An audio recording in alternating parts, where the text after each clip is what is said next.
Hey y'all, welcome to Decisions Outdoors.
Hey, welcome. Today's episode is part one of another two-part episode that is one of our most exciting yet. This episode has Steve and myself headed to none other than New Mexico.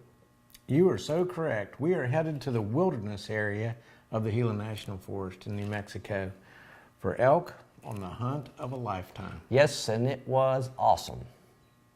Today's show is being brought to you in part by these fine product sponsors. Big Game Gut Glove, providing clean sanitary hands after any adventure. By Twister Knot. By Carbo Mask. By Ethics Archery. Now, episode one has us headed to New Mexico where Steve drawed a tag to try his luck at a world-class elk. We were so hoping for that so-called hereafter. Yeah, we're here with Curtis, owner of the Wilderness Outfitters Guide Service in the wilderness area of the Gila National Forest. And our guide, Stephen Crawford, has tried to set us up to succeed. Well, we're hoping to. Yes, indeed. So without further chatter, let's get to the action. I really figured our speed would pick back up to... Yeah, driving down the road. 75. We had about a 36-hour drive between West Virginia and New Mexico. So we made 3 stops on the way. Seen lots of nice scenery, lots of animals, lots of good food. Hey, wow, we are in Amarillo, Texas. We've been traveling for about a day and a half. We've just got to Amarillo. We're headed to Albuquerque. We'll get there about 3 hours. We're going to hang out in Albuquerque, and then Tuesday morning we will be heading to on up to Truth or Consequence, and then Wednesday morning we'll be headed into base camp where we'll meet with our guide. And wow, nothing like having a wild episode. Go into Amarillo, Texas to get fuel, and Steve jumps out to get fuel, and credit card declined. Uh-oh. Not a big deal. We're safe. Things going, running. We're safe.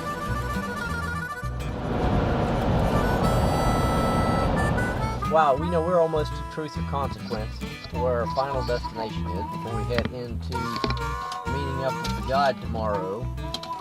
And we decided to stop at a place called Elephant Butte. As we're driving along the road, coming through the desert, we notice lots of wildlife. You see quail, other birds, cattle.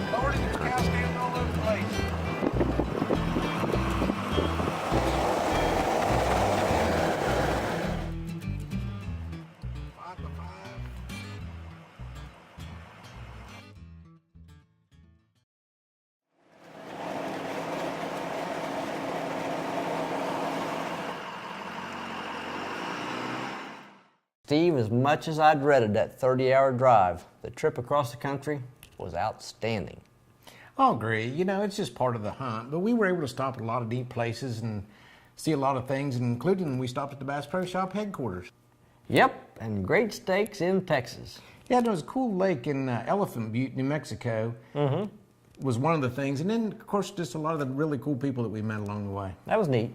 And then the people in Truth or Consequences. And yep, the trip from the desert to the trees was lined with a lot of great scenery and a lot of critters. Well, now let's continue on with the trip as we have arrived in base camp, getting excited, getting packed, and getting ready to head out to Spike Camp. Yep, equipment check, cameras check. We are packed and ready to go. Let's check. go. This episode is being brought to you in part by Central Florida Sportsman, Powertran, elevate your boating experience, Somerville Industries, Scent Lock Enforcer,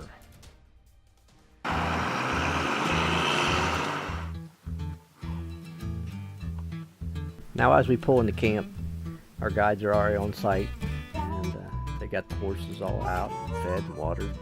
They're waiting on everybody to get into camp, and as soon as we get into camp, we start unloading and get everything over to the tent, laid out, and get it packaged and ready to go on the pack horses.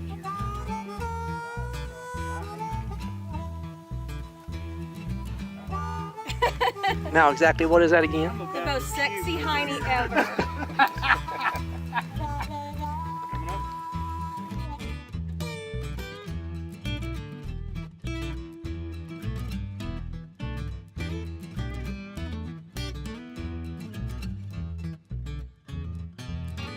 Well, after 2.5 days of driving the truck, now we're back in a real saddle again. You know, it's kind of funny. We had so much stuff to pack on horses that poor Steve, our guide, had to walk.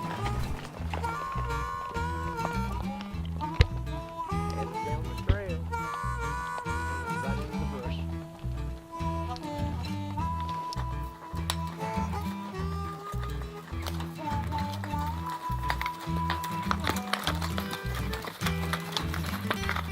Our horses did outstanding. First time I rode a horse in 20-some years, and it was great. Wonderful horses. Thanks, Kelly.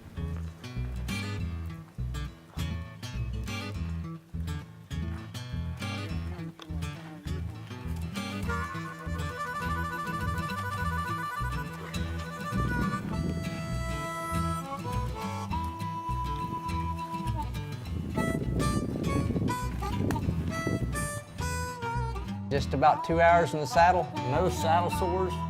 Good news. Now, as you can see, we made it into Spike Camp and getting settled in. Yep, got unloaded, beds made and stretched, still daylight, so now what? Pre-hunt scouting. Woohoo! Of course. Let's go.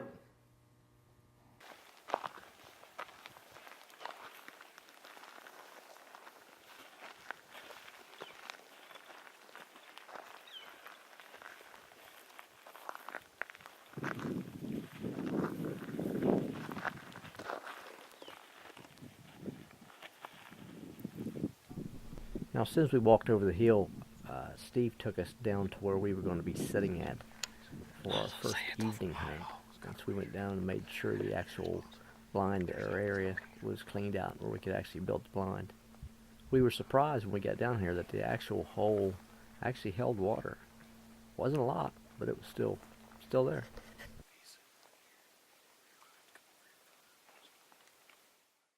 So the scouting's complete. The blind is set for the first day's hunt.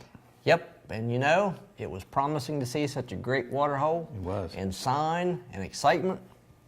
Lots of excitement. Now the first morning was upon us, and we started down in the canyon.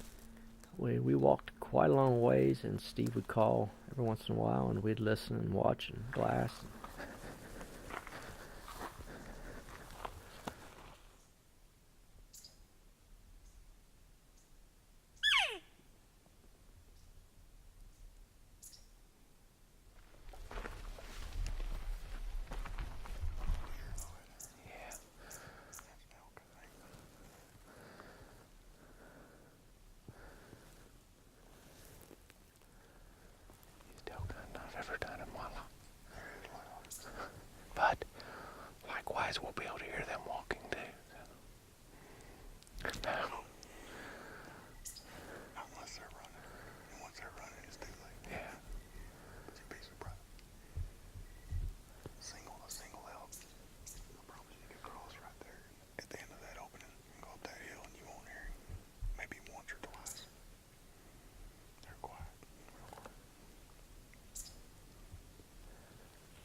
walked and he called. We just could not locate the herd.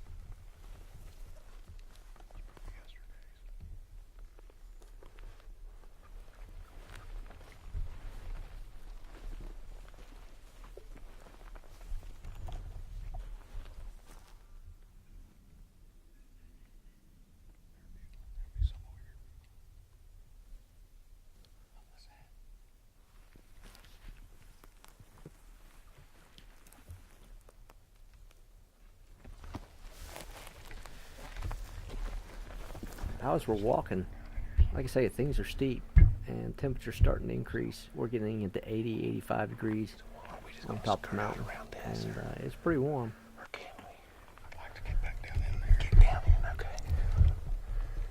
So that we can find the water. See what's coming to us, see what direction they're coming from for sure. We just done a little bit of scouting. Because I hadn't had time to come out here. I mean, usually, just like a fishing hole, usually it's down there. And as much water as I've seen move through this creek. It's at least moist. Yeah, if that pond had water in it, then there should be water in there. Like I say, we get down to these locations where he's pretty sure there's a water hole or used to be, so we're trying to check out all the water holes just to see for any action or any sign that an elk's been in that area. Very steep canyon we're dropping down in here, and steep, very, very steep. We're walking down in here to try to find a location of a water hole. It's very small.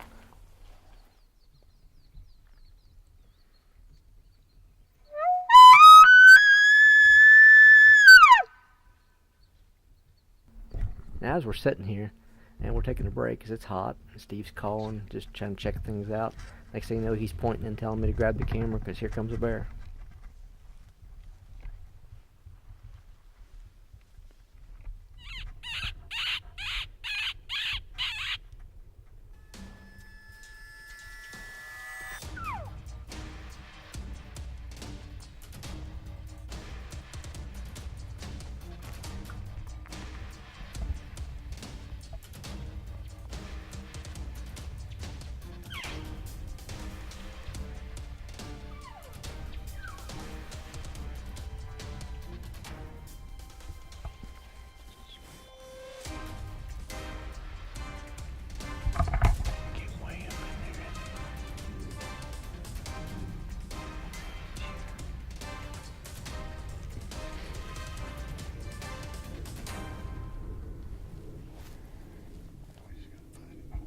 Hey, we'll be back after a short break.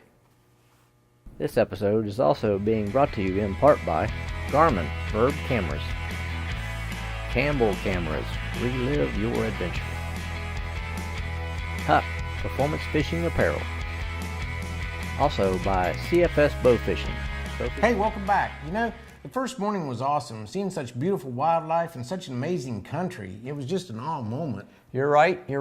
It was true part of what we were here after. Also, Steve, that was the first time I'd ever seen a bear in the wild. That in itself made my day. I bet. Well, the time is about 3:30 and we're in our first evening stand.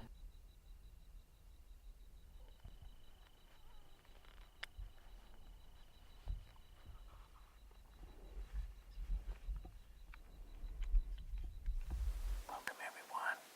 It's September 1st. We're in the wilderness area of New Mexico in the Gila National Forest. It's hot. It's dry. We're sitting on a water hole this first night. It looks like there's been a bull or two in here. We set a camera last night. Didn't get any action. It's been kind of slow. They're not bugling. They're not very vocal at all. We haven't heard anything. But they may still respond to some calls. We don't know yet. We tried a little bit earlier today. We did get to see a black bear. But so we're just going to hang in here tonight. And hopefully it's not going to storm on us. But stick with us. see what happens.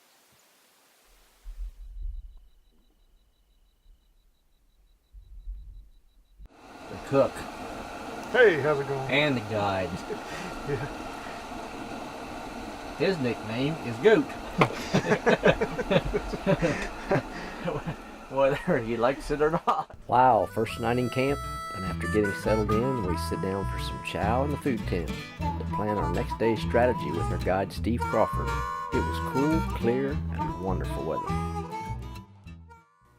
Well, day 2 is upon us, and the weather is outstanding again. Yes, it is. Got up at the butt crack of dawn to listen for bulls and packed for the walk ahead. Well, the plan was just to last to late morning or early afternoon, as you can see. Lots of cool things to see, but nothing that we were here after. Mm-hmm.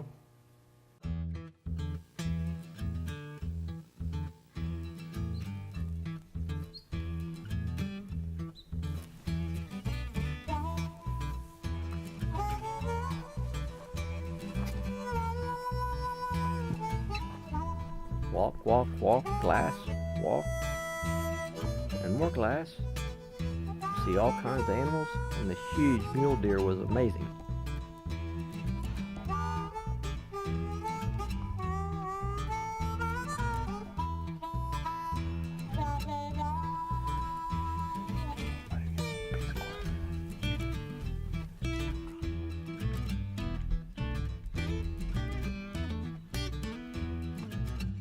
Well, we no longer got to sit down and settled in with the camera before the guide, aka Goat, came down the ridge waving his arms in the air. I first thought he had his headset on and was doing a new dance. Yeah, at first I wasn't sure what he wanted, but it didn't take long to figure it out. No. He had spotted something he wanted us to see. Yep. So we were on the move.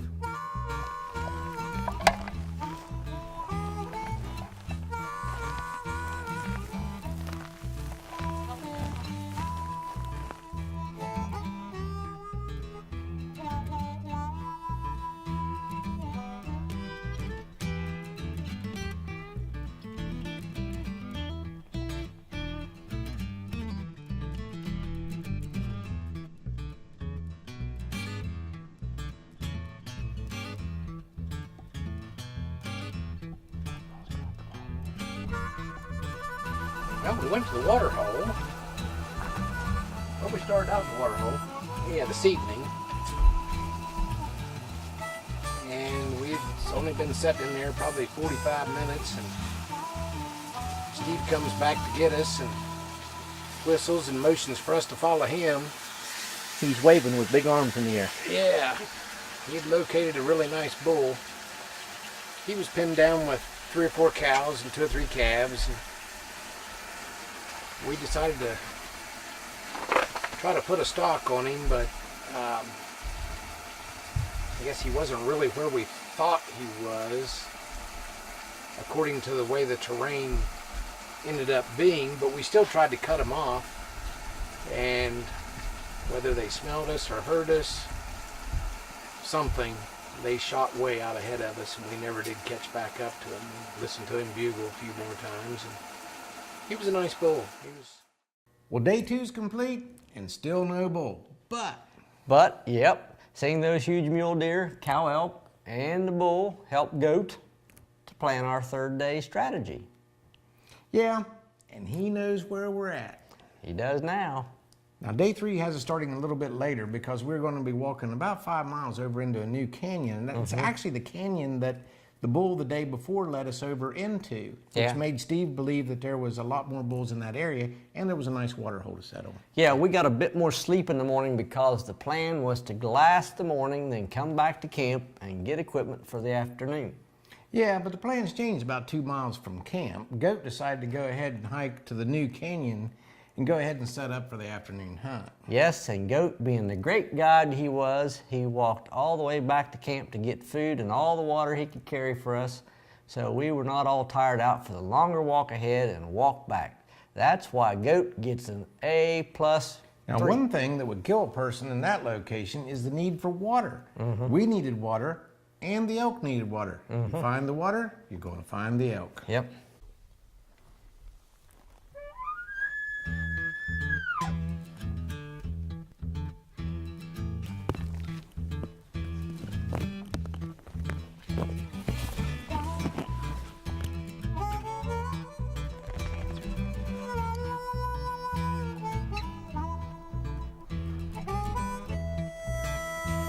Now we walk in Glass in the morning, and we keep walking and walking and get down to this long canyon that we have to walk, and it's absolutely beautiful. We see a lot of places where they used to run cattle back in the day, and it was just an astounding sight.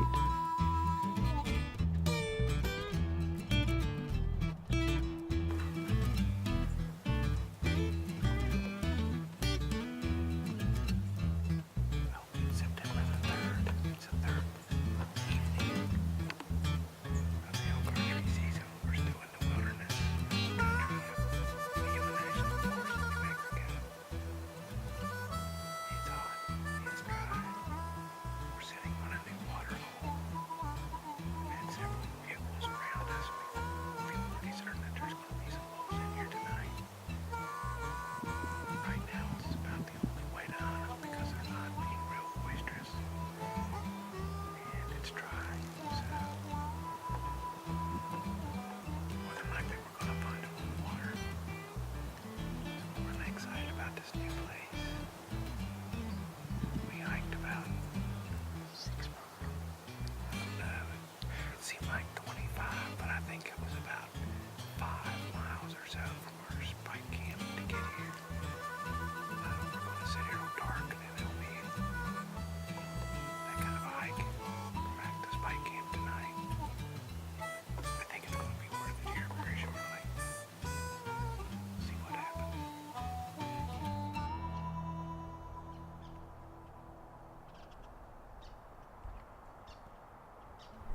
Now it's right near 6:30, 7 o'clock, and a cow and 2 calves and a bull comes down over the hill, and if you'll look to the right, up in the small hole, you can see the cow and the calves come to the water hole. I wasn't able to get the camera up in time because they were watching us the whole time.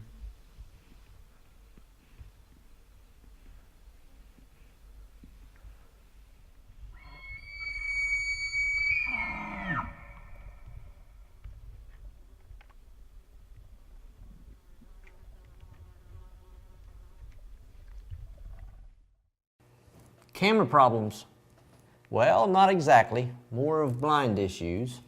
Problem found, problem solved, expect the unexpected. Yeah, they're just a lot like turkeys. They didn't read the script and came in from a different direction that we were prepared for. You're telling me, but you got a shot. I just wasn't able to get the great shot footage. But later. Now gradually I'm able to get the camera up to that hole to where we can actually get a good shot through it with the camera.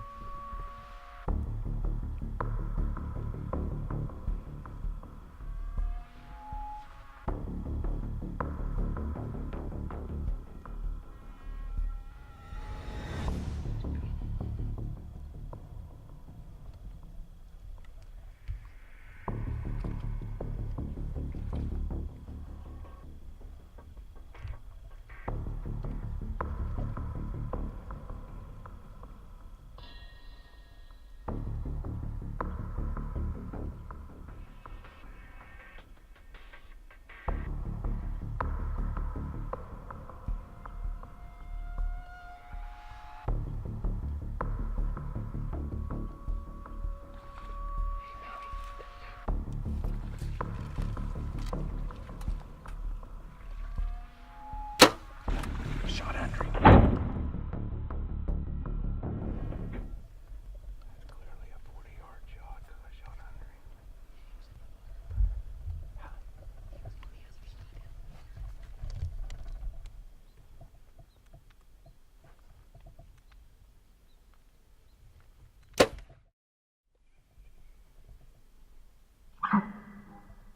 Yep, we're done.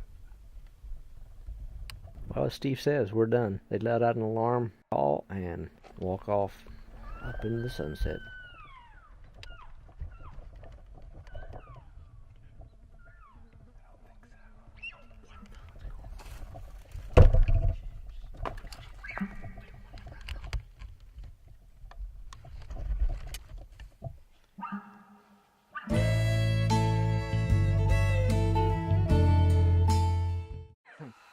Well, we just finished up day 3 this evening. And we did have one awesome encounter at a water hole. 3 cows come in with dragging along a nice bull behind him.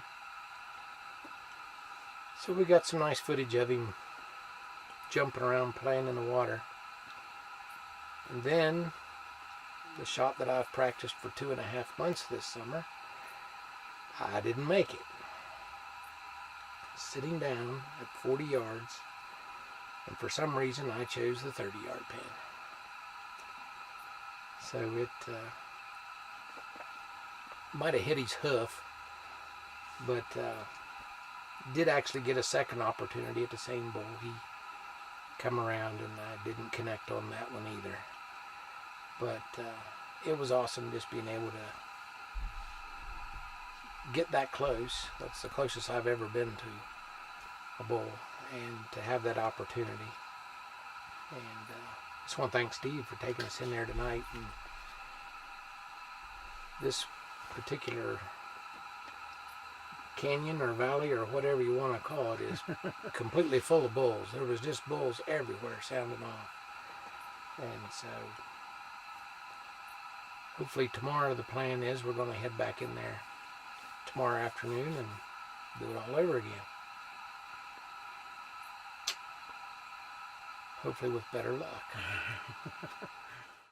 Wow, day 3 ended with a lot of adrenaline, only to be finished with a skunk.